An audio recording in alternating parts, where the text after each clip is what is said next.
Hey Wargamers, welcome back to the channel, Death from Above Wargaming. I'm Aaron and I'm here tonight with a very exciting episode centered around the new Aces Scouring Sands box set. We're going to go through one of the missions, a little bit of a tutorial, a little bit of a battle report, but I want to give you basically an overview of how to get through one of these missions, and hopefully by doing that, I'll have taught you a couple of things about how Aces and the automated system, the automated units, the campaign, how it all sort of fits together and works. All right, so we're going to start with mission 2. Guys, if you have it, crack open your campaign guide, have your Aces rulebook handy, stay tuned. We're going to dive right in. All right, guys, so before we get started, let's talk about what I've got here. What's on the table? What have I pulled out of the box? What is all this madness? So of course, first and foremost, the campaign guide. If you don't have one of these, that's okay. If you do have one handy, why don't you crack that open? Now, if you'll notice, guys, when you start this, there is basically a battle ROM review, which is sort of an introductory mission. It walks you through step by step. There is basically a simulator, and then it gets right into the campaign. Now, when you start the campaign, beginning the campaign, you can choose to either start at Sortie 1, Sortie 2, Sortie 3. They call them sorties because they're from Canada, which I love, but I call them missions. If I call it a mission, don't get mad at me. It's the same thing. So we're going to mission 2, aka Sortie 2. Now, this also talks about how to build your force. Some of that is in this rulebook, right? Setting up the pilots, selecting your forces, all of that stuff, how much PV you get. Not gonna lie, I did not build an entire force. What I did was I basically went to mission 2. It said I was allowed to pick 120 PV. I selected 2 named pilots. There's a whole section for creating basically hero pilots, which is pretty cool. You can have between 2 and 6. I have 6 units, 2 hero pilots. Thought that was fair. And then it also defines the opposing force as well. So let's talk about the campaign and what's on here. All right. So let's come over to this camera. So basically what we have here is a briefing. I'm not going to read this. This is basically the fluff, if you will. Star Commander Maxwell, very upset because he's old and stuck in a Locust 2C. This mission, putting down roots, is basically you choosing to establish a base of operations on this planet. The whole campaign is centered around essentially your mercenaries, although of course you can tune that however you want, and you're basically landing on this planet, Apolachia, and it is controlled loosely by remnants of Clan Jade Falcon. All right, so this is basically you landing, setting up your base. Now, the briefing talks about, it's sort of like an extension of the lore, but it talks about what you're supposed to do. Your perimeter scouts have spotted a small incoming force to your base, right? They want to know what you're up to. Now, let's talk about where rules start. So reconnaissance. Every mission has reconnaissance options. You can spend SP, which is support points, which is the currency that you use to do all sorts of things. Level up your pilots, repair your mechs. It's what you collect when you achieve mission objectives. So there's 2 options here. Deploy minefields, set up an emplacement. It says you can perform one of these. It explicitly says one. I'm going to choose to deploy minefields, all right? We'll talk about that in a minute. It tells you how to set up the waypoints. The waypoints are like little tokens.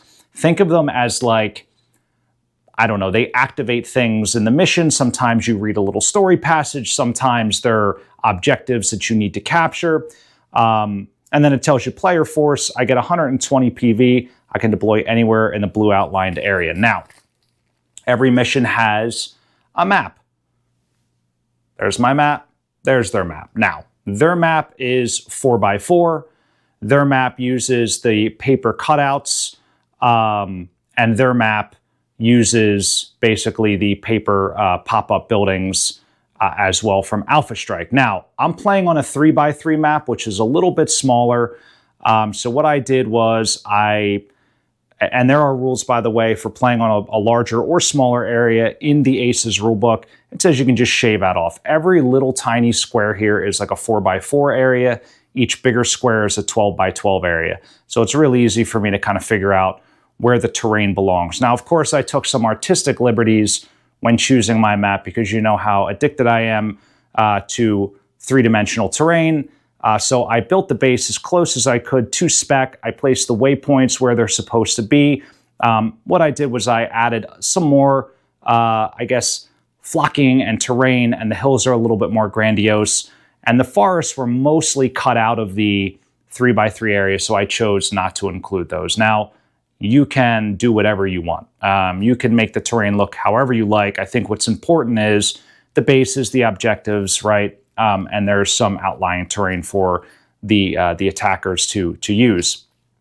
Now, the mission also defines objectives, right? So I need to defend the base. If I prevent enemy units from revealing the 4 waypoint tokens, which is described down here, then I get 600 SP. Now it says prevent them from revealing the 4 waypoint tokens. So if they only reveal 3, I think I'm still in good shape and I get all 600. Secondary objectives, if I shut them down, I destroy or immobilize at least 2 enemy units, I get 300. And then it automatically ends after 6 turns or when you wipe one side or the other. Now, special rules, enemy deployment. All right, so when they deploy, I roll a d6. 1, 2, 3, 4, 5, 6. I have them on the board as well. Just in the same order, right? And when they come on the board, I roll a dice and they come in from one of these 3 locations. I'm sorry, 6 locations. I can do math. Enemy movement objectives. All of the waypoints are movement objectives, right? Which is something that interacts with how the automated units decide to move, which, long story short, they all want to get as close as the objective as possible. I'll show you that when we get into the movement phase. And then in the end phase, basically, if they're within 2 inches of a waypoint and I'm not, so basically I can prevent them if I have a unit within 2 inches that has size greater than or equal to the enemy unit. So if that happens, I prevent them from revealing the waypoint. And then force withdrawal. It says all enemy units are subject to force withdrawal. Note it says enemy, I'm not, that's exciting. Let's talk about the opposing force. This is outlined in every mission. You might wonder why these have numbers and hexes. On some missions, it will tell you where to deploy the units. In this one, they come on randomly. This has nothing to do with these numbers here. It's just, right. So the commander, this is important. The commander, if you lose the commander, there's a -2 penalty to initiative. If I lose my commander, the same thing happens. But they have a Locust 2C4. Notice it's skill 3, Howler 6, skill 3, 2 Fulcrum heavy tanks. Now, it also tells you what deck they use. I don't know if you can see that. It's a striker deck, scout deck. And then these have an asterisk. It says they share the striker deck. I want to talk about that for a minute. In the Aces rulebook, there are basically, it describes what it means when you share a deck. However, if you have 2 full decks available, which I happen to have because I bought 2 boxes, you can just use those as well. All right, so we're just going to go ahead and not share the decks and use 2 unique striker hover decks. All right, so it tells you striker hover. All right, so this is everything we need to know to play. One other thing I'll point out here. So the minefields. Around the base perimeter, spend 60 SP, then read O2-Y. You're like, wow, what is that? It's like a choose your own adventure book. Somebody left that in the comments. I thought that was a fantastic description. So I go to this back section here, O2-Y.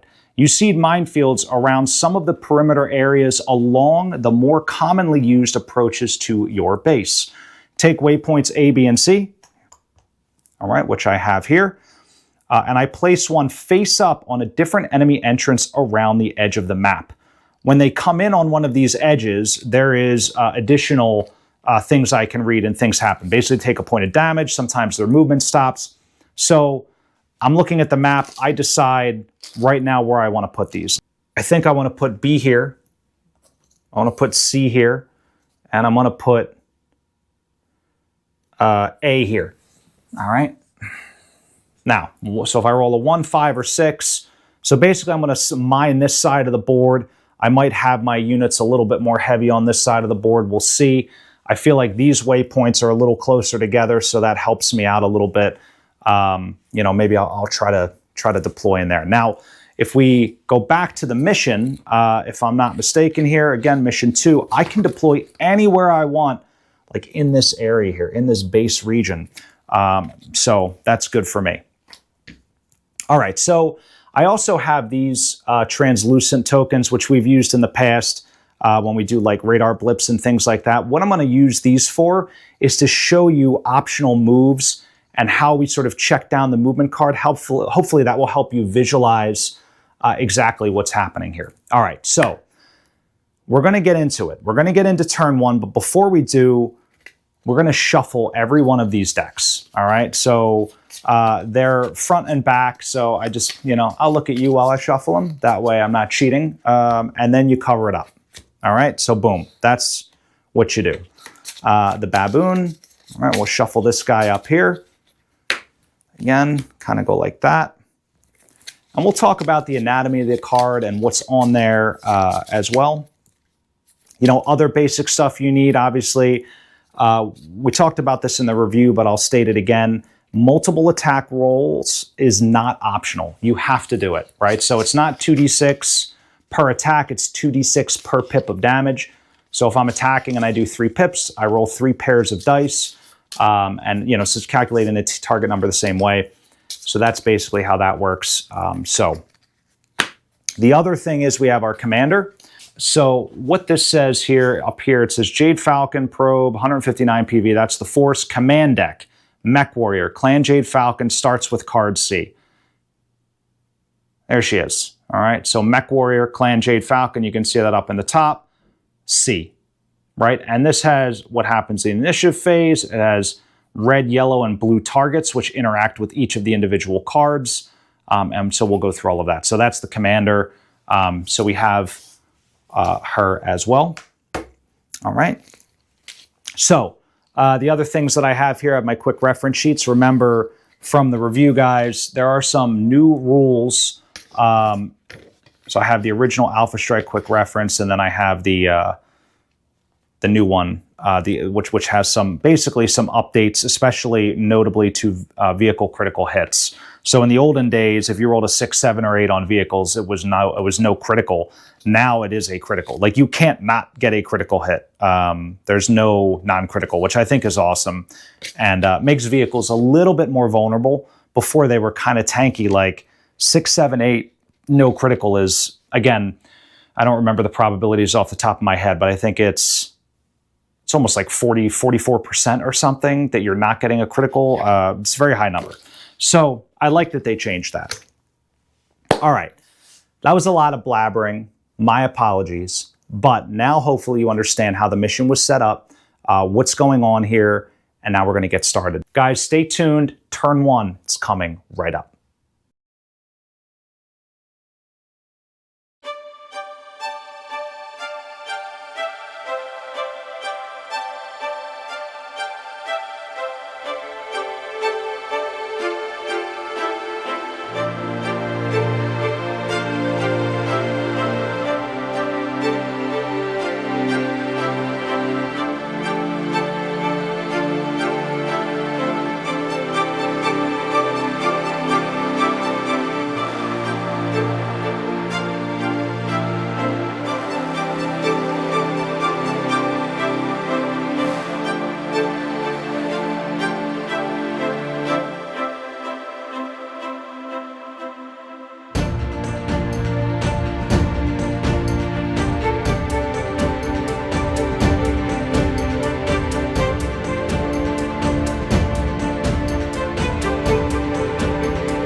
All right, guys, we're back. It is turn 1. So, of course, at the beginning of every turn, what you're supposed to do here is roll initiative. I did it a little bit ahead of time. Now, you're supposed to reveal the top portion of every card, and that shows you, this one's upside down, that shows you a number, all right? Now, you're gonna start lowest number to highest number when the automated units, when the automated force acts, right? So I have a 978, 617, 798, 988. The 617 is the lowest. That guy's going to go first. But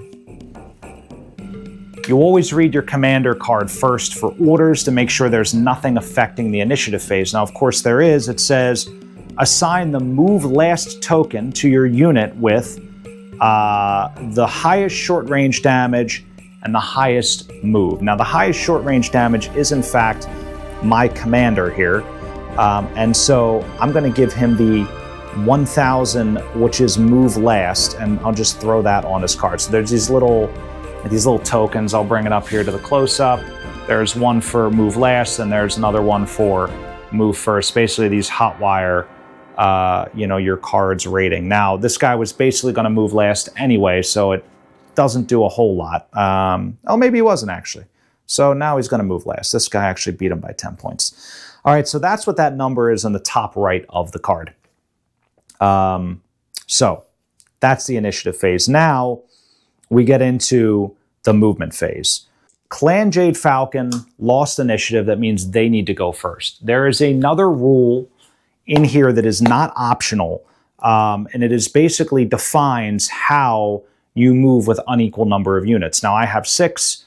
Jade Falcon has 4, and in that regard, what will happen is Jade Falcon will move 1, then I'll move 2, because I have more than them, but not double them. Actually, maybe I would have double them. So in that case, because they would have 3 left, I would have 6, so I would move 3, and then the following turn, we would each move 1, 1, 1, 1, 1. Jade Falcon has to make the first move. All right, so let's talk through this. It's going to get hairy as we basically look at the card. Now, again, 617, that's our Howler. He's going to move first. Now, the first thing I need to do is figure out where the Howler comes in. Because if he comes in on one of my mines, bad things will happen. So we're going to roll a d6 here, and we're going to see where the Howler comes in. A 6. How convenient. So he comes in here, and that is a minefield, my friends. So let's get back to our campaign guide. We're going to go all the way back into the waypoint section. I'm going to go to O2, which is because mission/sortie 2. B. A spray of sand marks the detonation of a mine, but the glancing blow only seemed to deter the enemy for a brief moment. The enemy suffers 1 damage. It deploys and counts as having used its ground movement this turn. It will have its full TMM, but does not move any further. So that's good for me. It keeps this Howler kind of stuck here, and then I remove this waypoint off the board. Now, I am going to mark the Howler's card with 1 point of damage, as that is what it took. So its TMM is 3. Dear gosh. All right, so we give him a 3. Very generous. So that is the end of the Baboon's movement. We don't need to get into anything in terms of the orders or anything along those lines. It makes it nice and easy for us. Now I get to deploy my dudes, and I can deploy them anywhere I want, and I can pick 3 guys to deploy, and I'm going to choose both of my Scorpions and my Commando. All right. So, man, these Scorpions are fast. Everything's so fast in normal Alpha Strike scale. I'm going to move 1 Scorpion here. All right. And we're going to move another Scorpion here. I think what I'm going to do is I'm going to tuck them in cover, like right here. And that'll keep them at medium range, not quite short range, but medium. So I can still take some shots at him. In fact, you know what I'm going to do is I'm actually going to deploy him in here, in this little pocket of space there. All right? That's how we're going to roll and mark his TMM. So that's it. Player turn is, movement is done. Now we're going to move forward to the next automated unit. So 617, right? We did him. Oh, actually, one thing I forgot to do is you flip the card over when they're done moving, right? And that gets to their shooting phase. Looks like this guy will be next. This is a fulcrum. Now I'm going to roll to see where the fulcrum comes in, and I can only hope he lands on another mine. A 3. That is not a mine. So this is actually good because we can talk about how this all works. So the fulcrum is going to start here. Let's talk about this card. All right, so what is all this stuff here? There are 3 dispositions, and this is consistent on every one of these cards: aggressive, balanced, and cautious. Aggressive, it happens when they have the ideal target, they can do the ideal things, right? And they can just attack it. That's fantastic. Balanced is more what happens most of the time, and cautious is typically when they have to act first and there's no available targets and things along those lines. So, you'll notice it says ideal yellow. What the hell does that mean? Great question. I'm glad you asked. So we're going to refer to our commander who tells us what red, yellow, and blue mean. All right, so a yellow target is an objective, which we don't have any destroy objectives, right? The black ones are destroy objectives. The white ones are movement objectives, which we always have a movement objective. I'll show you that in a minute. So objective, the lowest armor, the lowest TMM, and the least amount of structure. So if I think about what are all of those things on the board right now, it is going to be, so we'll start at the top. What has the least amount of armor? It is one of the 2 scorpions, right? So it's going to try to target one of the 2 scorpions. Now, ideal means it's all of these things, and based on the units on the board, that matches up. I mean, I know it's equal, but that's fine. So it picks one of the scorpions. All right, so the scorpion's the ideal yellow target. If it's ideal yellow, it moved, it already acted. That's what the green check mark means, if you can see that, right? And it can move behind it, right? Then be aggressive. If I can do all those things, but just can't move behind it, then I would be balanced. And again, cautious as if, you just like move towards the nearest thing. Now, we need to determine if it's going to be aggressive or balanced. So what we would do is, we know our fulcrum can move 20. Could I get back behind one of these dudes? Absolutely I can. So he's going to be aggressive. Now, there's this movement objective card. It has 3 steps. Number 1, I want to overlap an objective, meaning I want to get within 2 inches of it. I want to be able to, target the objective, and I want to get as close as I can to the objective if I can't overlap it. And then, because I'm aggressive, I want to try to get within 18, 24, 30 inches of that ideal yellow target, and I want to be able to shoot it. I want to be in shooting range, right? I'll use ground movement, jump if needed. I want to get behind the target. I want to be in the least number of return fire arcs, right? I want the least number of enemies being able to target me. And if there's intervening woods, like put as much as I can between me and every other enemy, as many enemies as possible. That's basically what that means.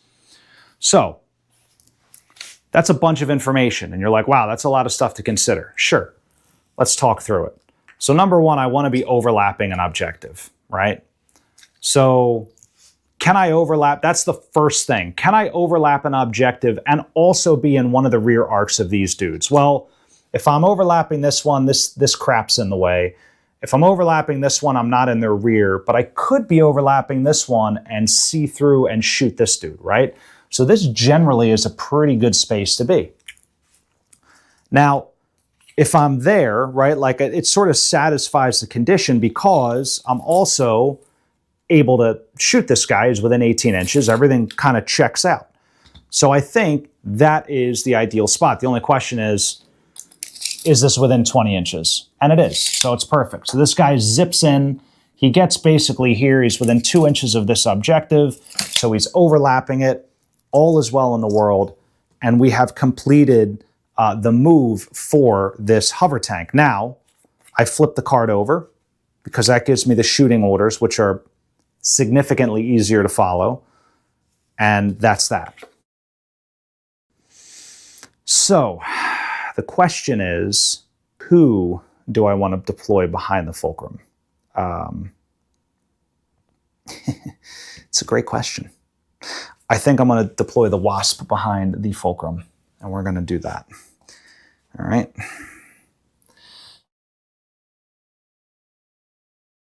The next guy to go, so remember, this guy got the move last token, so the fulcrum, the other fulcrum is going to move. All right. Now, you might say, well, Aaron, isn't it going to be the exact same thing? It is not, because there are 6 different cards in this deck, and they all are slightly different. So let's take a look at this one, and we'll talk through it. All right. So this card is looking at blue targets. So blue targets, who has the most armor lost, who has the highest TMM, who has the highest PV. Well, nobody's lost any armor. So what unit has the highest TMM? They're all 2 right now on my side. So the tiebreaker for them is who is the highest PV. And I actually need to go back to my cards and figure that out. The Scorpions are 13, the Wasp is 10, the Commando is 20. So the Commando would be the highest unit. Now, I did forget to roll to see where this fulcrum's coming in at. So let's do that real quick. 6. Oh boy. So we know the fulcrum is coming in here.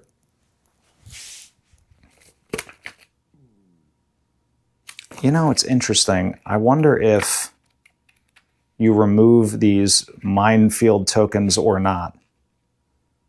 It doesn't say that you remove the mines. But I feel like you'd have to remove them, right? Otherwise you get very unlucky. I think that we will say the mines are removed. So the fulcrum moves in, right? Now we can get back to this. So we know that the ideal target is the Commando. Now, ideal blue, the Commando already acted, and the unit can move behind it. Can't move behind it. There's terrain there. Doesn't work. So we're going to go with balanced, right? The units within 16, 22, or 30. And what that means is, like, first check for all units within 16 that are blue targets that I can target that have moved, right? Terrific. I'm going to do a ground move, and I can only see the target, and the target can only see me. That's what I'm going to try to do. Woods cover, which we don't have, and the least number of enemies can target me. Now remember, I still have this to consider as well. So I want to overlap an objective first and foremost, and then I want to be able to only target that Commando and hit it. So as I look at the board, like, I would think this makes sense. In this scenario, like, the Scorpion can't really see me. I can see the Commando. Yes, the Commando can see me. I'm overlapping this waypoint. I think that's the right move. So that's where the fulcrum is going to go. And then what I do is I mark him with his obnoxious TMM of 4, and we call it a day. Now I would move in. I'm going to move in this Rifleman. Now, this may change my opinion here on what I'm doing. So I think what I'm going to do with the Rifleman is actually move the Rifleman here. I'll give the Rifleman some partial cover. The other thing, by the way, is I'm playing as raw as I possibly can. So we're playing 2-to-1. Vehicles do not get partial cover per the Alpha Strike rules, so they will not get it here. We're using all the standard modifiers, none of the optional rules that we typically use. So anyway, so the Rifleman's going to go here. We're going to give the Rifleman a little bit of cover from that fulcrum. I would love to get. I would love it if. So the Rifleman has to be within 2 of this objective. So maybe I need to actually do that. All right. And just to be a jerk and to be a power gamer, I think I'm going to make the Rifleman looking that way. You can always torso twist.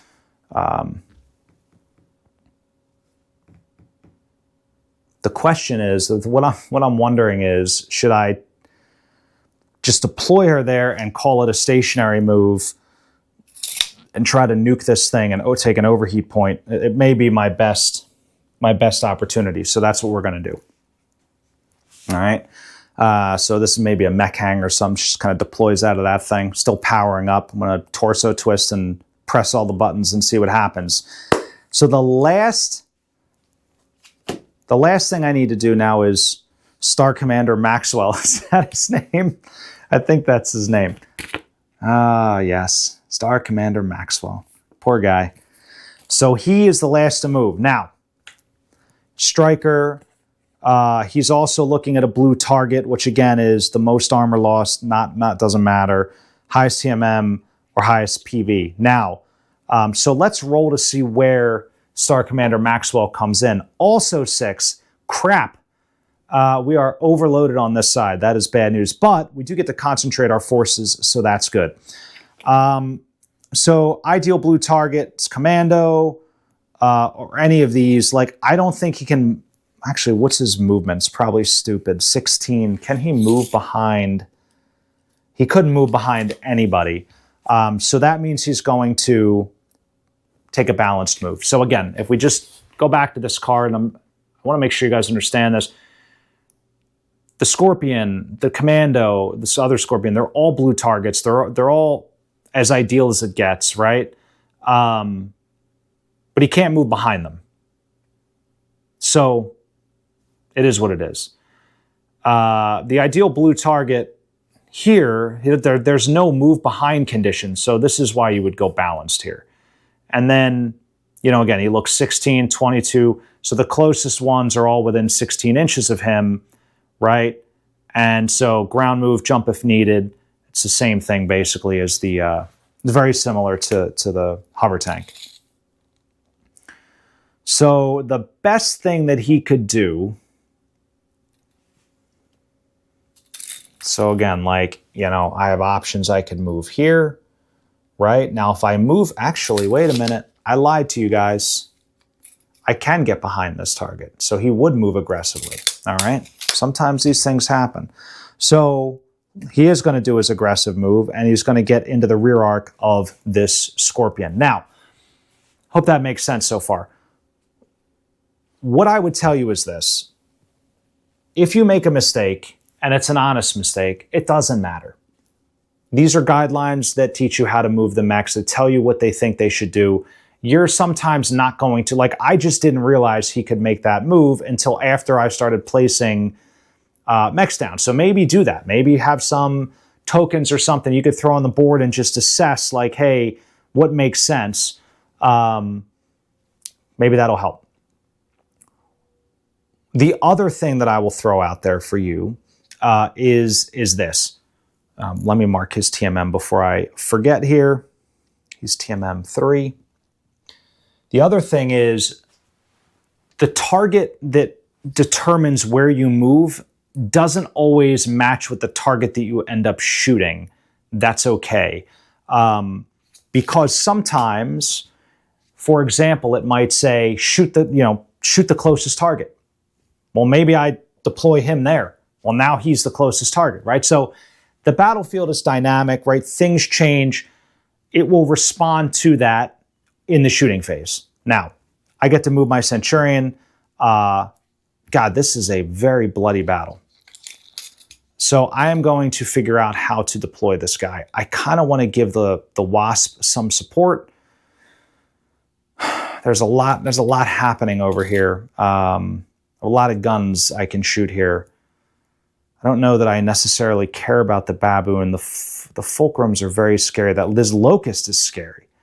Maybe I want to get in the rear arc of this Locust. The Centurion, interestingly enough, does the best damage at medium range and long range. It stinks at short. This is the Centurion AR, by the way. So what I may do is actually put him here, like this, so that there's nobody in his rear arc. And I will mark his TMM like that. I mean, I guess I could stand still with him and get the get the extra gunnery bonus. All my guys are gunnery 4, which stinks. I don't know why. They're skill 4. You got to wait until you build up some, like after every mission you get SP, you can allocate it to your pilots and level them up, which is sort of that, you know, Necromunda style of like building your gang, which I really do appreciate. And there's different ways you can allocate, you know, to basically either give them edge or give them abilities or upgrade their gunnery. Obviously upgrading their gunnery, aka skill, is the most expensive thing. But all right. So anyway, now that we are done with movement, we're going to get into shooting. All right. So you'll notice, same thing, all of these cards, they have a number on them, and that determines the order in which they shoot. Now, why don't I do this? Why don't I clean all the crap off the board, all of these tokens, all the unnecessary things, and then we'll be right back with shooting.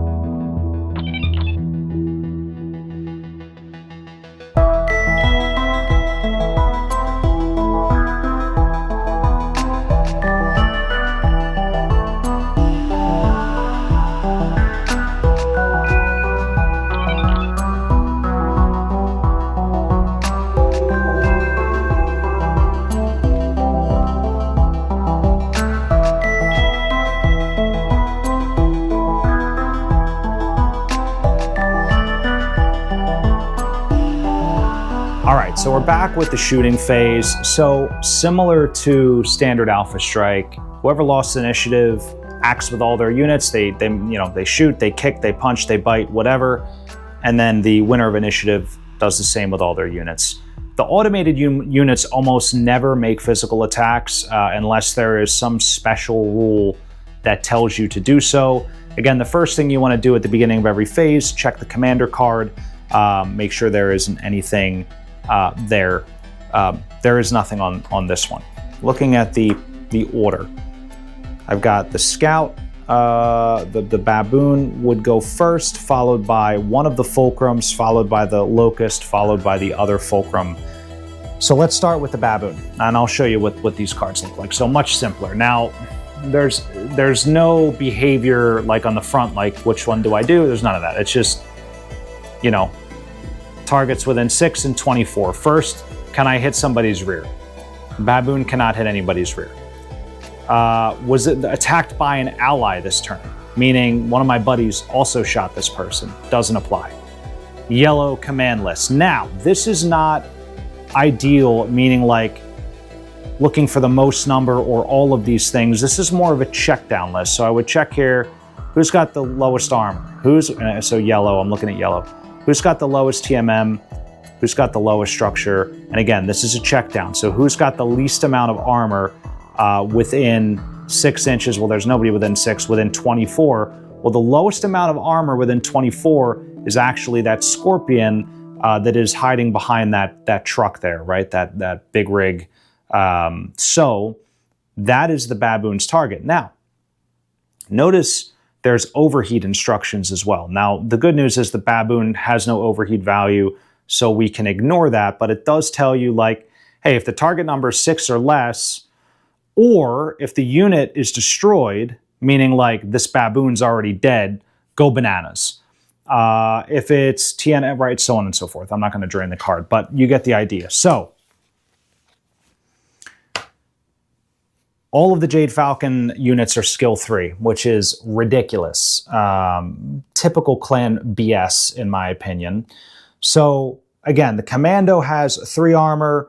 The Scorpion has 2 armor, so he is going to target the Scorpion here. It is going to be medium range. I don't even have to measure in regular Alpha Strike. So it's like 6, 24, 48, right? Those are the 3 range brackets. So he can see him at medium range. He does 2 damage, which means I'm going to grab 2 sets of dice. All right, so I have 2 sets of dice, 1 for each pip of damage. Now, what number do I need? This is basic Alpha Strike stuff. So skill 3, his TMM, 4-5, range for medium, 6-7. There's no partial cover. There's no attacker modifiers, right? So it just uses that Satyr thing. Skill, attacker mod, target mod, other, and range, right? So we hit all that, it's a 7. 3, 4, 5, 6, 7 for range. So I need a 7 on each of these pairs of dice. All right, so Baboon is on fire. So I take one of the scorpions, I'm gonna mark off 2 pips, and that is that. So now the Baboon is done. So what I do, now that the Baboon is done, is I take this card. Now, interestingly enough, this was a pro tip from Paul. Shout out to Paul. Don't flip it over and put it at the bottom of the deck. It may actually tell you to do that, but don't do that. What he said is leave it face up, and then when you get through the whole deck and you get to the face up one, shuffle them up and re-go. But I put basically that card at the bottom. I put the Baboon card on top of the deck, so I know that the Baboon is done his turn. So the next one up is the Fulcrum. All right. That's actually this Fulcrum. So I should probably note them as it matters. But that's that Fulcrum, I believe. So he's looking to hit somebody in the rear, within 6, and then within 24. There's nobody within 6 that he can see. Actually, there's nobody within 6, period. And then rear within 24 actually has 2 options. He has this guy and he has this guy. And then the yellow check down list is who's got the least amount of armor. That would be this guy because he has no armor. So the question is, can the Fulcrum really see through all of this junk? I don't think he can. I think he has to go for this guy. So he's going to target this guy. That's the guy he can see. He is at medium range, which is 2 dice again. All right, skill 3, 4, 5, medium range, 6, 7. So he just needs 7s again. Oh, actually, he's shooting in the rear arc, so I'm going to give him another dice here. All right, so it's 3 pips potentially into the Scorpion's rear. Oh my God. So that's going to be a critical hit as it goes right through the armor of the Scorpion and hits the delicious structure in the middle. Now, we're going to use the brand new handy dandy quick reference sheet, as it does have the new vehicle critical hits chart on it. We're going to roll 2d6, guys, and see what happens. A 5, a fire control hit, only the worst kind of hit. So I will mark off a fire control hit on this Scorpion, and I'll be very sad about that. All right. So, again, take the Fulcrum's card, move it down here, and we go to the next. That's going to be the Locust. The Locust who see Star Captain Maxwell, Maxwell House over here. So, what's he say? So, can he hit anybody's rear? He sure can. Oh God, these Scorpions are in trouble. I hope that I can do some retaliation here, because otherwise we're going to be in trouble. So it's got nobody within 6, but he can hit that guy. So that's perfect. So he gets, oh, wait a minute. He only gets 1 at medium range. He's 5 at short, but only 1 at medium. So he needs 3, 4, 5, 6, 7. Oh my God. Oh, Star Captain Maxwell.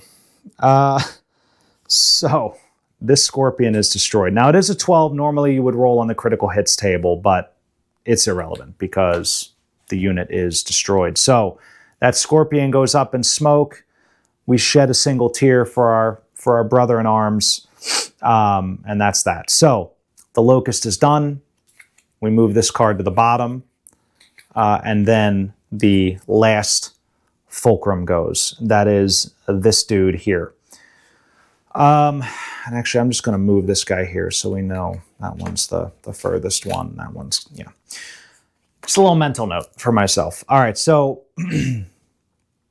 if I was really smart, like you'd mark their bases or something, maybe put a little marker up here. I mean, I guess I could write, top and bottom, so that I know who's where. All right, so anyway, so this guy, he's looking for somebody that has no cover, That's his primary thing. And then it's a check down on the blue. Well, the commando's got cover. The rifleman does not. So he is going to shoot at Vegas in her rifleman. Now, they are at short range. He has 2 dice, 3. She has no TMM. This is what he needs. He almost misses, but he does not. So that's 2 pips on the rifleman. Unfortunate, as they say. So now the striker, the fulcrum is done. And we move on to the Avatar Knights. Now, I can shoot in whatever order I want, just like a normal human being, because I have a functioning brain and I can make decisions like a big boy. So I do know that these scorpions are pretty much toasted. I'm going to hold them off to the end, though, because I'm really not sure what I want to do. I mean, this scorpion can only see the baboon, so we'll start there. All right, so it's one point of damage. It's medium range, 4, 5, 6, 7. I need 9s. Miss. This scorpion is actually going to go... I think the scorpion can only see Star Captain Maxwell, so he's going to retaliate. 3, 6, I need 8s. Medium range as well. Oh, it's killing me. You're killing me, guys. You're killing me. This guy's dead. Goes in the graveyard. So now, let's start with the commando. Let's do that. So he's going to shoot 4, 8. I need, oh geez, you need 8s to hit? For the love of God, people. This is insanity.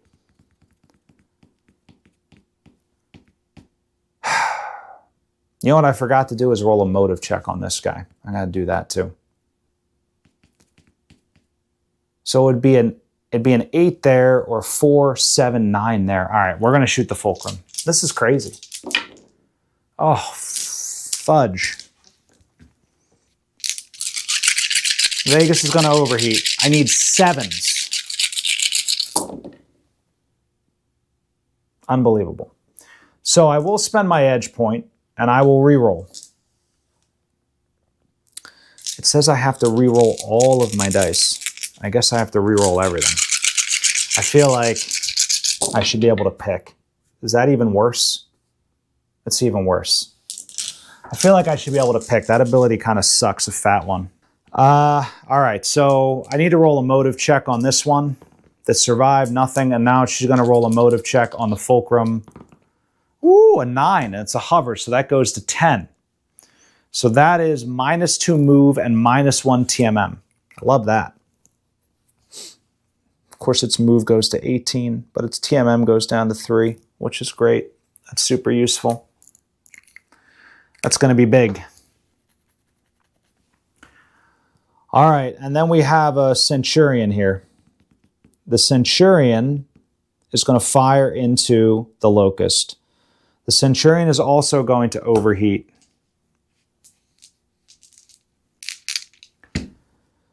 I need 6s, I think. 4, 5, 6, 7, 1 for stationary, short range. Oh, and I'm shooting into the rear arc, so I get 1 more. Let's see what happens. Still can't kill him, but I need 6s. Come on. Ooh, Shockwave, what are you doing here, buddy? How do I roll 5s, guys? Only 2 freaking pips. This stinks. I'm very angry. I hate this game. All right, so the Wasp is up. The Wasp is shooting into the back of the fulcrum. The Wasp does 2 at short range. So I need 4, 8. I need 8. I need 8s. Here we go. Nothing. So we're going to move into turn 2. So when we come back, we'll roll for initiative. We'll do all the things. But before we do that, in the end phase, let's see what happens in terms of scoring. So this fulcrum is size 2. The rifleman is size 3. We're fine there. The fulcrum is size 2. The Wasp is only size 1. This waypoint gets revealed. All right. Waypoint India. 2I. The enemy unit pauses in front of your barracks long enough to get a good look. Discard this waypoint token. So they all do different things. Intriguing. All right. Well, enough of that. Maybe I shouldn't have been so generous on the minefield. That is the end of the turn now officially. So when we come back, we'll roll initiative. Oh, I lied again. There's one more thing you need to do. We have to check the commander card. The commanders have A, B, C, D, E. They have different variants, right? It's the same dude, but they behave differently based on what happened. So let's take a close look at this card here. So ignore everything on the top half here. We don't have emplacements, artillery. We're not doing battlefield support. Strategy decisions. This E, A, B, D, this determines which one I switch to, right? If this automated forces objective is complete, it's not. So we skip that. If there are no enemies within 24 inches of any of your units, also not true. If you lost the least amount of PV units this turn, that is factual. If you lost the most PV, right, so we get here, we achieve it, we go to B. So let's find B. B goes up, and then we start the turn. We start turn 2 there. Now we're actually done, I swear. So I will be right back, guys. Don't go away. Turn 2 is coming right up.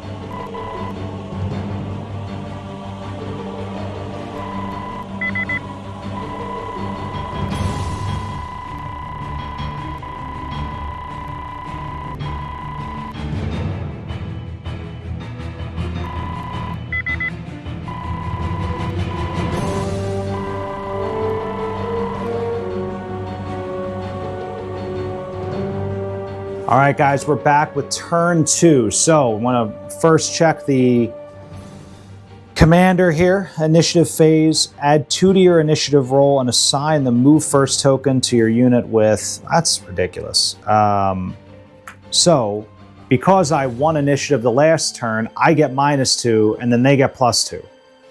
That's dumb. I don't like any of it. So that's fine though, such is life. So we will roll initiative, purple and green. So they basically, I get -2, they get +2. So I got a 6, they got a 7. 5 + 2, 8 - 2. So Jade Falcon wins initiative. So I take this little fancy thing, I flip it to red, I move it up to turn 2 on the turn track. That way you can track who won every turn. I actually kind of like this thing, it's pretty slick.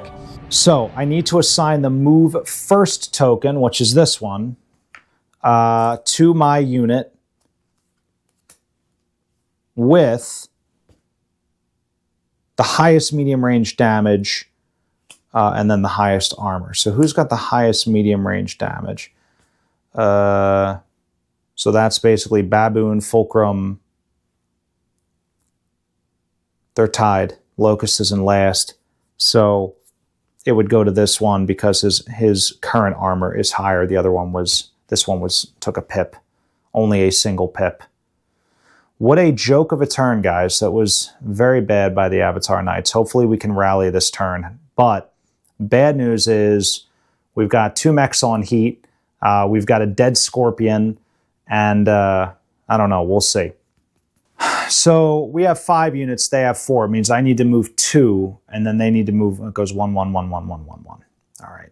So what 2 units do I want to move? Well, the first thing we're going to do is we're going to move this Scorpion. This guy moves 10. So I think what I'm going to do is I'm going to move him to here. All right. And I like him. I'm not sure I like him in here. We'll just drive over the Jeep. That way he's contesting, but he can still see and shoot some things. Remember, vehicles don't get partial cover, so I don't know why I'm trying to tuck them into cover. It's just a force of habit, but is what it is. All right, so that's my one Scorpion. He moved. And then the Wasp. I need to move. I think the Wasp is what I'm going to move next. So I may just give that one up. I may jump the Wasp. Oh, God. Actually, I'm just going to run them. You know why? I mean, I love the idea of getting a high TMM, but I think we're just going to go like that with the Wasp. So now they need to move a unit. It's going to be this fulcrum up here. And so now that I'm in the turn, I can reveal all these things. So what do we got here? Aggressive. Ideal red target has done something and I can move behind it. So what's the red target? Red target has the highest medium range damage. That's one of the two big units. And he can move behind but it hasn't. So here's a great example. So it says ideal red target has acted and he can move behind it. Well, he can move behind this guy. He's got high medium range damage, but he hasn't acted yet, right? So that doesn't work. So it has to go to balanced. But none of these red targets have acted. So the highest medium range damage, highest starting armor, highest PV. So he's going to go with this cautious move. And remember, what he wants to do is he wants to overlap an objective. And he wants to hide from all enemies. And he wants to be, so I think the best thing for this guy to do is kind of wing around to here, and he's going to claim this objective. All right, and then I'll flip that over. That actually worked out really well for my Wasp. So what I want to do now is I want to move. So I could cheat a little, and I know that the next thing that's going to move is the Locust, right? And that Locust can zip around everywhere. So I kind of want to put the Centurion in a place where I could potentially shoot the Locust, regardless of where it is, but also the Locust can't get behind me. Because it does seem like their disposition is to always want to get behind me. So the Centurion moves 8. I think I'm going to move the Centurion to like here. Kick this little terrain out of the way there, the little scatter terrain. I think we're going to move him there. All right, that's the movement for the Centurion. All right, the next thing then is going to be this Locust 2C, right? Let's take a look. He's looking at an ideal blue target that's acted, and the unit can move to attack it without being in any acted units targeting. I'll show it to you so that you can see.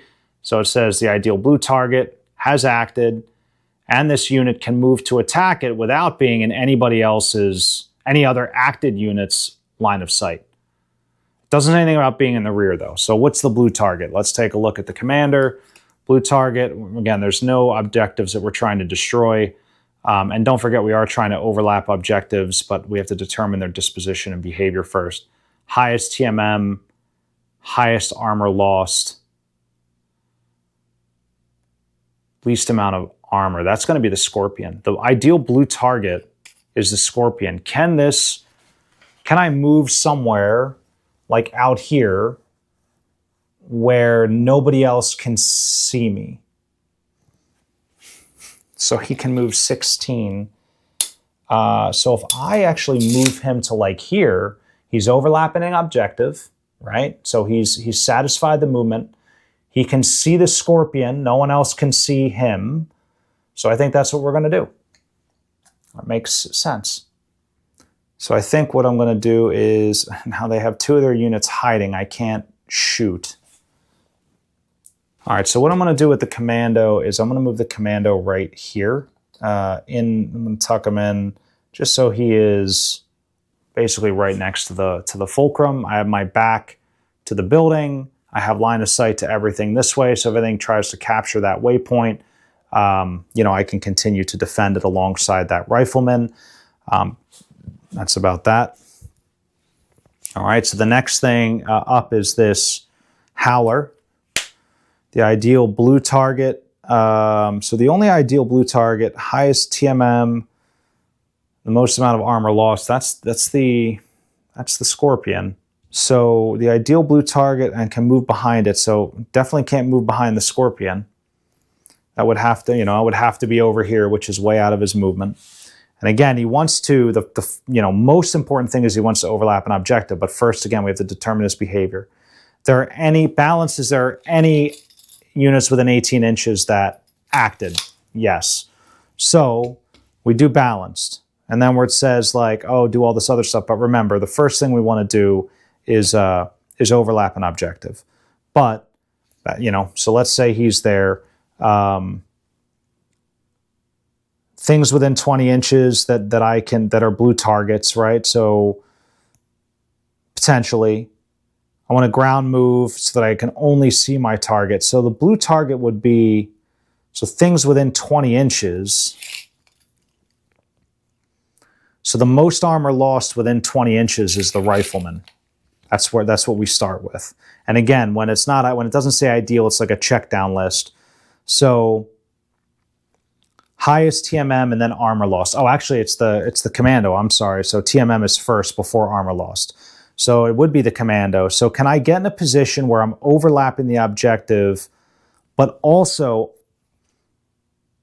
can only see the target? And I don't think that's possible. Maybe here, but again, you have to be within 2 inches of the waypoint. It doesn't work. So he has to be overlapping the objective. So I think he's going to be here. He's going to get in. He has to be within 2 inches of this thing. That's paramount. So he's going to get there. That's basically his final move. All right. Because again, the movement objective is critical for them. That's the most important thing right now. So the last two things are the fulcrum and the rifleman. So the rifleman axe. I would love to get, now remember I have that heat penalty, so I do have a -2 inch to my move, but still 6 inches. I could get 6 inches to here, but then I'm not defending this anymore. I think it behooves me, because my gunnery stinks, we'll just stand still. That'll probably do us better. All right, now lastly, that fulcrum goes. All right, so this is looking for red targets. Now red target here, let's take a look here. So red target on this commander, the highest medium range damage, that's the rifleman. Highest starting armor, that's the rifleman. Highest PV, that's the rifleman. This guy's hunting the rifleman. So if the ideal target is red and the unit can move behind it, so yes to all of these things, right? So we're going to be aggressive. Doesn't say I have to move behind it. It's just like if I can move behind it, and I can. So again, we're going to try to find this red target within 14 inches, then 20, then 30. We obviously know it's the rifleman. We're fine. We're going to ground. We're going to try to get behind the target. But here's where it gets funky. If I were to move behind the target, even as close as I possibly can here, all right, I want to show you something. Notice it says 1, 2, and then 3. On here it says 0A, 0A, 0B. These start right ahead of this. So even before I get behind the target, I want to overlap the objective, all right? Or get as close to it as I can if I can't overlap it. That's going to supersede getting behind the target. I can't be behind the rifleman and also achieve my movement objective, right? So he's really just going to move here. Something like that, basically. Now we get into shooting. So I'm going to check orders and make sure there's nothing special about shooting here. So let's see what we can do. This is very stressful, guys. So the Scorpion can only see the Locust. So we'll start there. Scorpion gets 1 dice. We're at short range. Here to here, 4, 5, 6, 7. Hey, we got one. All right, so that Locust takes another pip. The Locust is stripped, which is very exciting. I put little antennas on my Scorpions. I'm very proud of myself. All right, so the next thing is the God, is it really the Centurion can't see anybody? That's insane. So I'll at least bleed off his heat. So that's worth something. All right, the Wasp. I believe, remember, raw Alpha Strike, there is no... Oh, the Wasp has no medium range, though, does it? It does not. I was going to say there's no, blocking line of sight or anything with your own units. So, but that is what it is. Now, the question is, do I want to kill the Howler or do I want to try to take this Fulcrum down? I mean, the Fulcrum isn't particularly scary damage-wise. The Baboon's just as much damage. So we have to look at it through that lens. So I am going to, in fact, shoot the Baboon with the Rifleman. She is going to need... I'm not going to overheat. She's just going to need 7s here. She did stand still. I could theoretically activate her edge ability if I so desired, but I'm not going to do that because I hit 2 out of the 3. So 2 pips to the Baboon will get me into structure. Let's see what kind of damage that we can do here. 2d6. So it is an ammo explosion. Now, the Baboon does have case 2. And of course, they ignore the ammo hit entirely. It doesn't even do 1 point of damage. So that sucks. So basically, the Howler's sitting on 1 pip. The good news is I know what I'm doing with my Commando. Commando's going to fire at this guy as well. I need 1/7 here. Ooh, actually...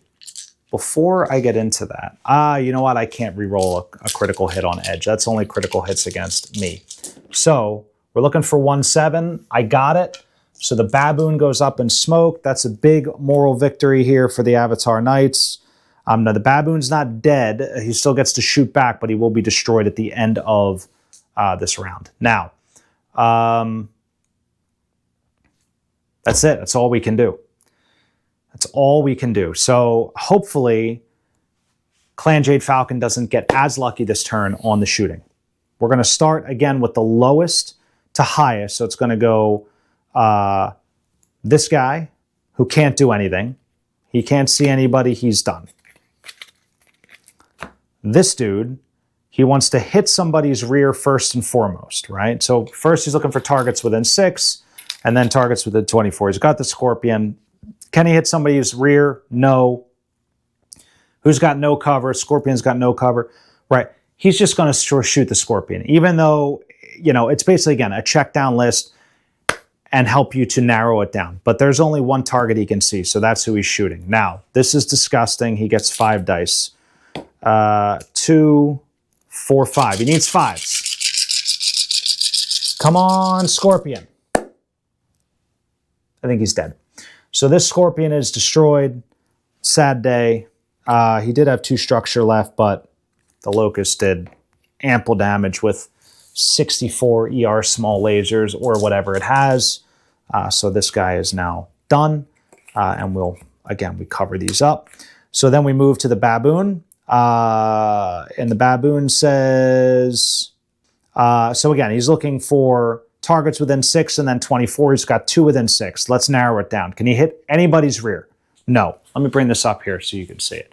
All right, so again, it's looking for 6 and then 24. So yeah, we got 2 targets in 6. Can he hit either of their rear? No.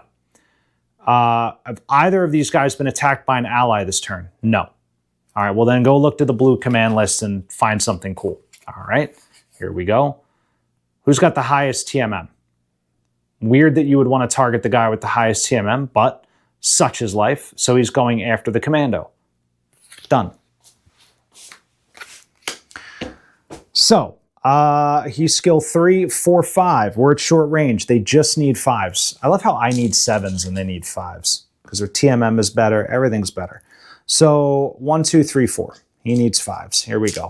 He only got 1. That's huge. So the Commando just gets a little dinged up, but not too much worse for wear. And the Baboon is done. I feel good about that. I sustained some damage there. Now, also the Baboon is destroyed this turn, so we can remove him from the table. I feel validated. All All right, and then the Fulcrum heavy tank is last. These things terrify me. So, he's looking for targets within 6 and 24. Great. Does anything have no cover? Both of them have no cover. All right, that doesn't narrow it down. How about things with no armor? They both have armor. All right, now go to the red command list, which is the highest medium range damage. That's the rifleman. So he's going after the rifleman. 2 dice, it's short. I think he needs 4s. He only gets 1 again. Lucky day. Look, the dice giveth and the dice taketh away. All right, so that's the end. That is the end of the turn. Now, we go into the end phase. They're going to reveal this objective. I can't do anything about it. This one, I'm beating him. Now we go to O2H on the waypoints back here. And it says, the Jade Falcon unit takes a few short-range shots at your mech repair facilities. What jerks? Inflicting minor damage. Record an additional -100 SP on your campaign log, and then discard this waypoint. So those jerks fired a couple shots at my nice little mech repair facility, and that's that. So I lose some SP. I don't love it. Now we go to our mech warrior and we check her strategy decisions. If this automated, all right, did we achieve the objective? No. Did I lose more PV? Did I lose the most PV this turn? Yes, you did. Because the baboon is worth 23 points. The scorpions are only worth like 13. So they lost more PV, so that means I'm going to go back to Commander, the C profile, if you will, which is more of, I think, a balanced disposition. So that's that. Now, guys, we're done turn 2. I am going to continue into turn 3. I hope you're enjoying this. I hope this is helping, and I hope like the visualizations and how it all sort of plays out. Don't hesitate to leave a comment. I probably don't get to all of them. I won't get to all of them, but I'll try to get to some of them. You can also feel free to ping me on Discord if you have questions, but hopefully maybe someone else can answer in the comments as well if you have specific questions about certain things. And again, doing my best. I may have missed a couple of things here and there, but I'm pretty sure I didn't. But you guys always, you're like eagle eyes out there, so you'll have to let me know. But we are going to go into turn 3. The Avatar Knights managed to basically force the Jade Falcons, bifurcate their forces.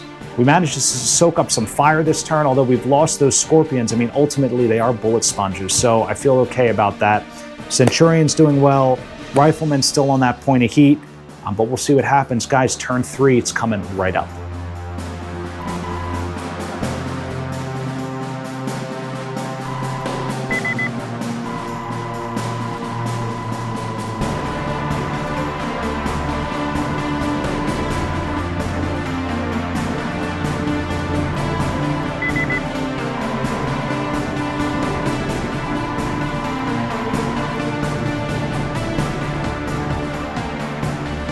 All right, guys, we are back. It is turn 3 here. So we flipped our commander card.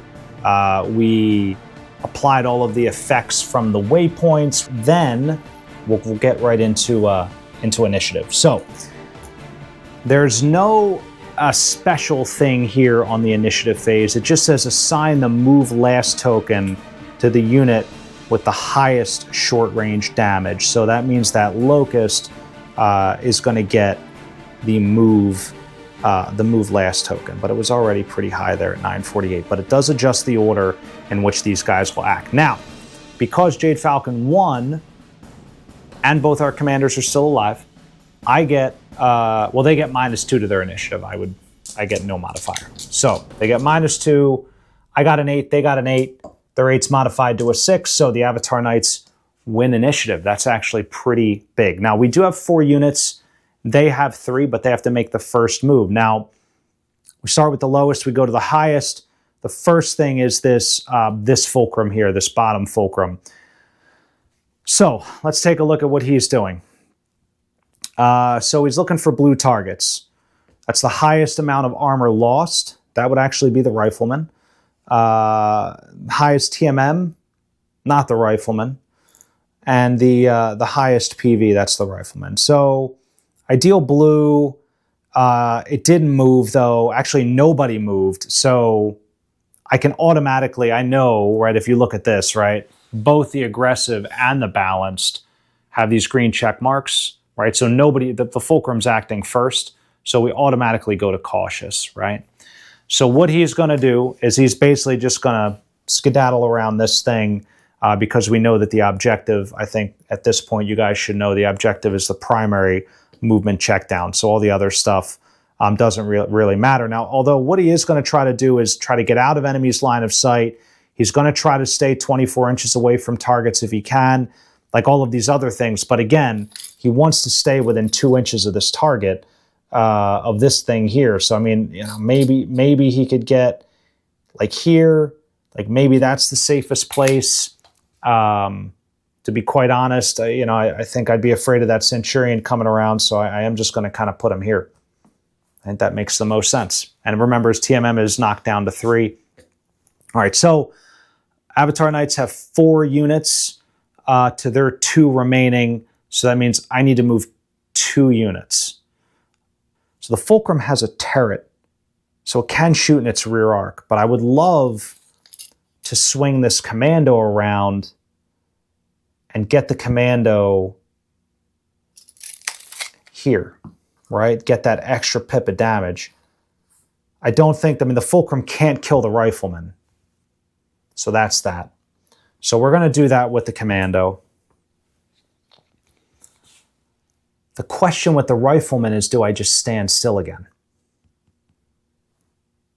We are in short range, you know, but I don't know if that locust could get in my rear arc. I mean, one thing I could do is, remember, in Alpha Strike, you can move, you can shuffle your units and count them as stationary.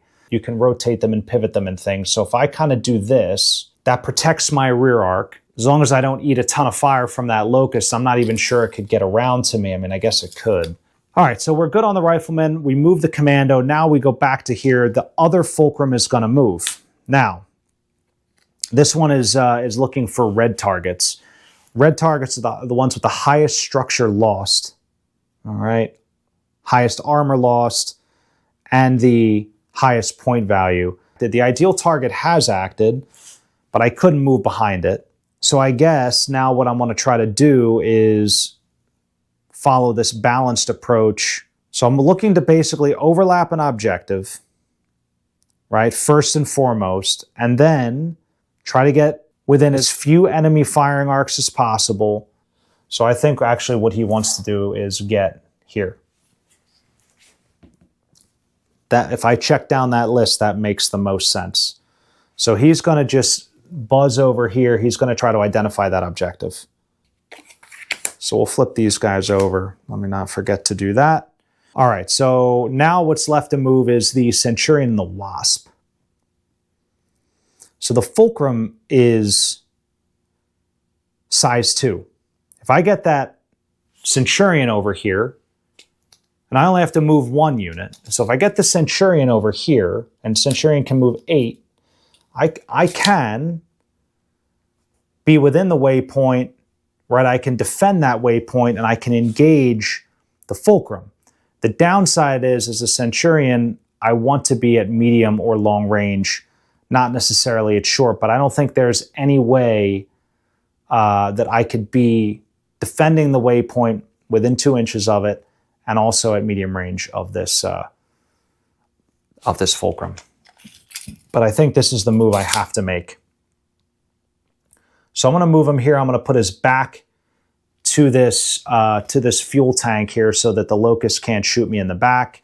And in fact, I'll slide him over just a little bit so that locust would have to work pretty hard to get line of sight without cover.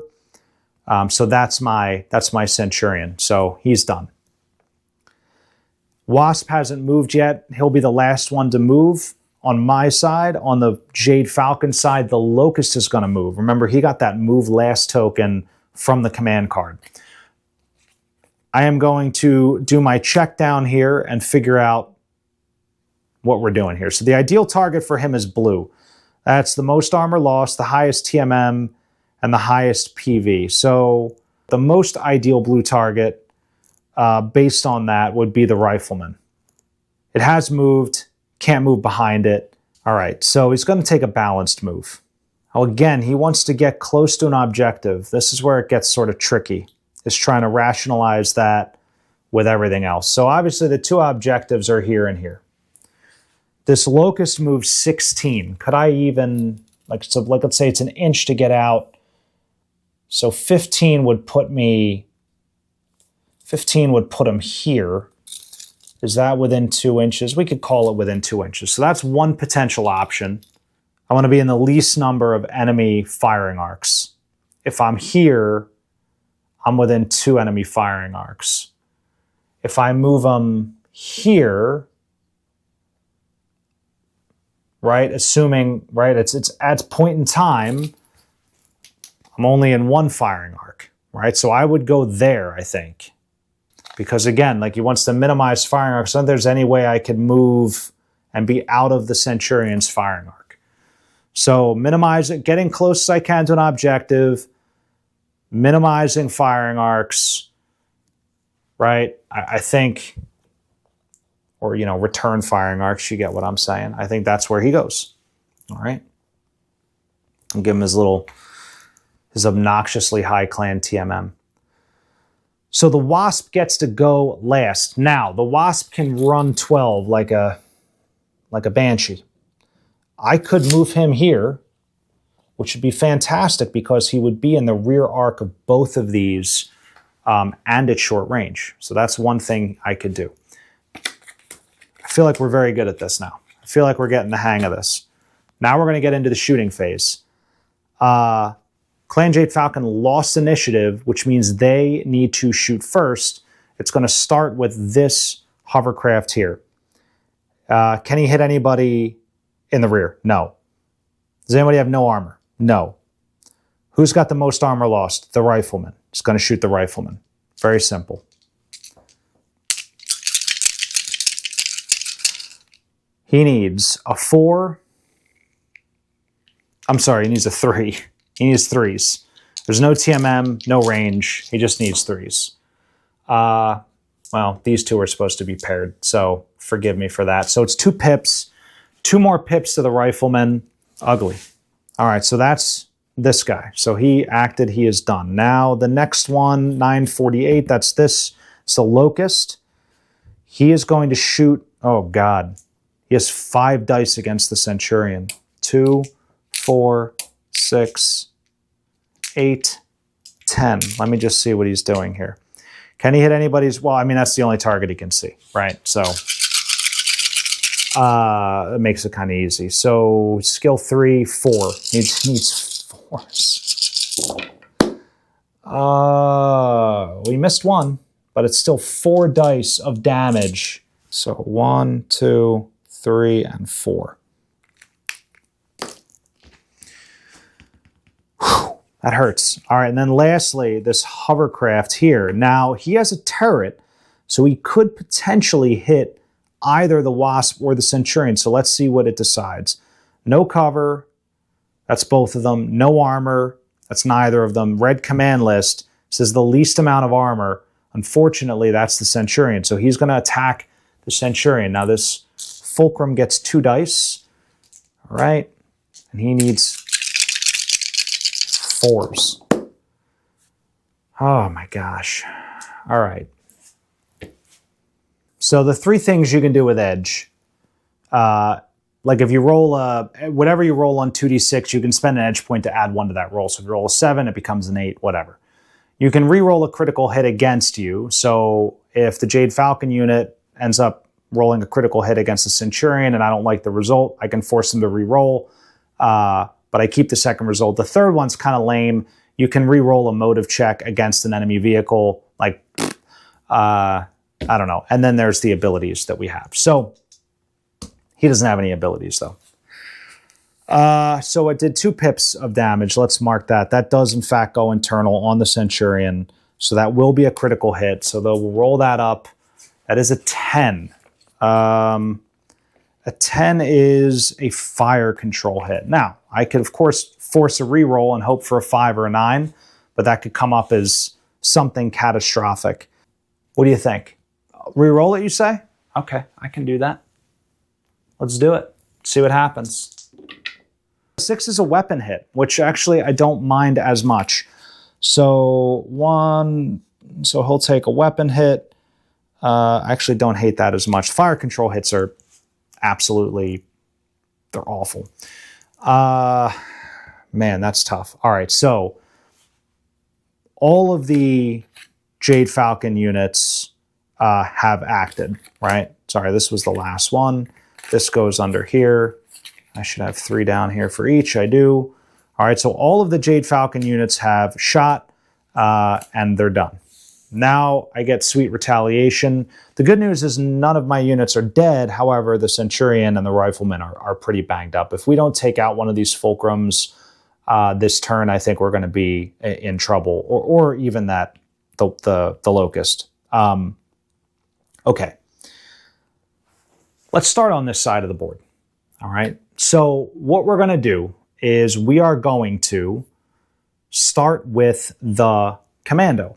And the Commando gets 3 dice because it is in the rear arc. Commando needs 7s to hit. Here we go. Only 1. That is unbelievable. Now, the Commando is not a special pilot, so he does not get to use edge. In retrospect, I probably should have been a bigger jerk and made more special pilots. It says you can, it recommends 4 or whatever, 2 to 6. I picked 2. So regardless, I'm going to roll on the motive check table. Nothing. Rifleman's up. I am going to overheat. If I get internal, this could be good. So it's going to be 4 dice. I need 7s.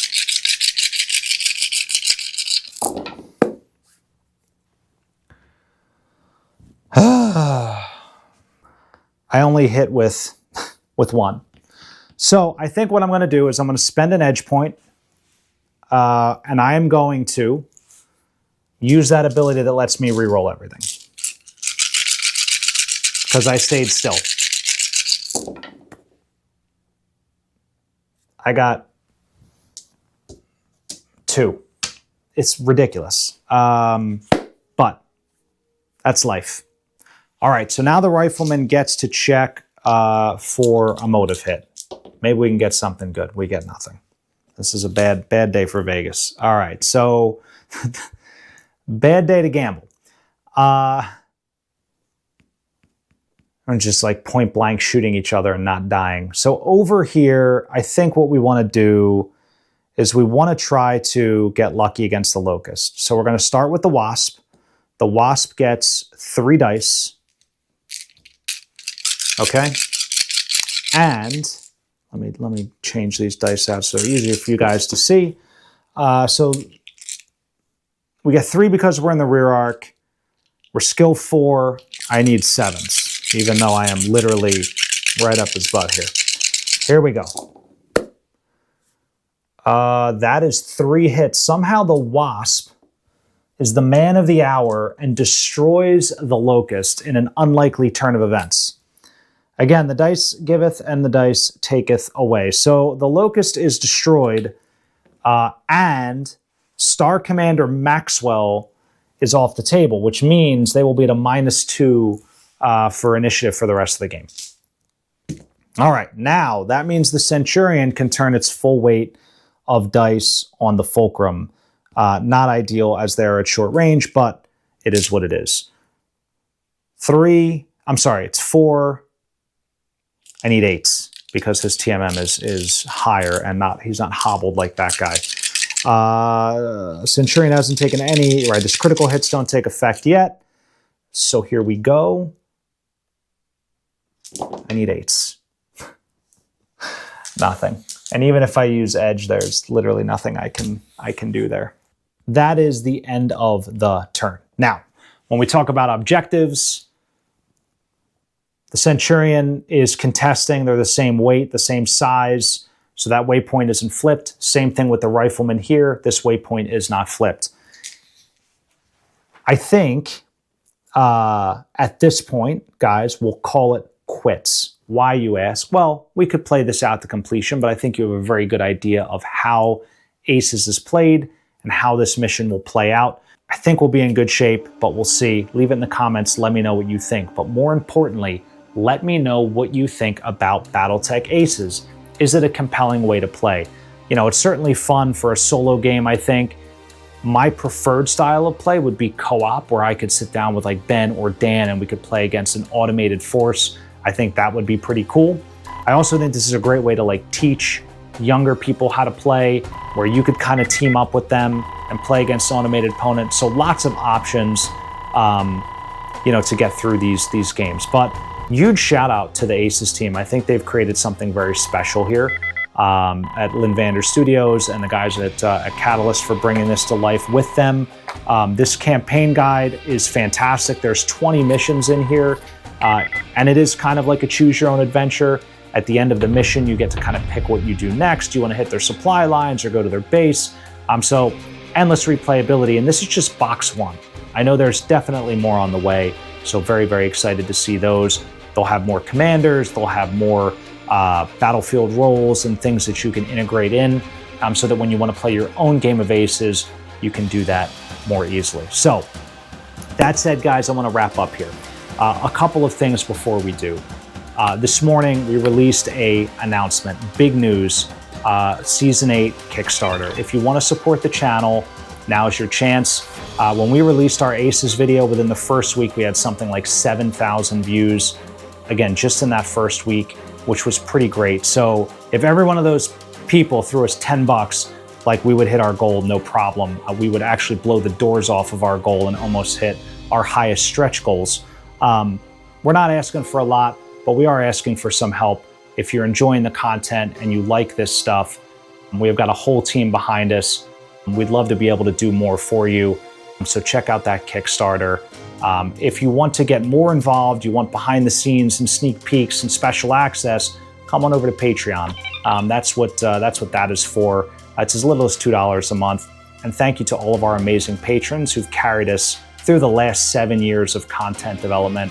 You guys are phenomenal, so thank you for that. But of course, subscribe, like, and again, leave a comment. Tell me what you thought about this. Tell me what you think about Aces. And last but not least, guys, if you want your own copy of Aces, you know where to go. Aries Games and Minis. It's my #1 stop for all things BattleTech. Great prices, fast shipping, tremendous customer service. So definitely check out Derek over at Aries Games and Minis. But that said, guys, I'm all wrapped up. I think the Avatar Knights have this one in the bag. It was a nail biter. Very, very, very difficult opponent here. This deck is unforgiving, but I hope you enjoyed it. Thanks so much for watching. Of course, stay tuned. Always great stuff coming from From Above Wargaming. Have a good night.